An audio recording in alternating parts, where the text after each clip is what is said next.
Jeffrey Sachs is an economist and a professor at Columbia University in New York. China is the world's supplier of low-cost, high-quality green technologies for most of the world outside of the U.S. and Europe. The U.S. has turned protectionist in part to try to catch up or keep in the game. Europe is wavering because Europe needs trade with China. But in all the rest of the world, whether it's Africa, West Asia, Russia, and Central Asia, China's the low-cost producer.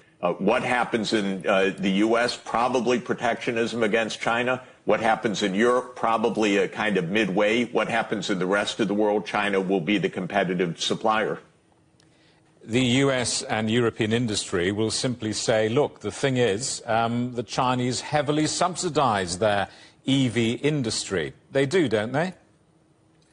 No. The main point is China created it, actually had an incredibly competitive environment for electric vehicles.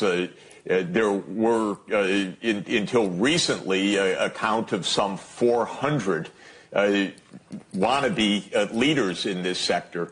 When you go to China, as I'm fortunate to do often, of course, everybody sees the green plates, the electric vehicles on the road, the full electrification of the taxi fleets in the major cities. It's astounding what's going on. I've had the chance to visit some of the EV makers.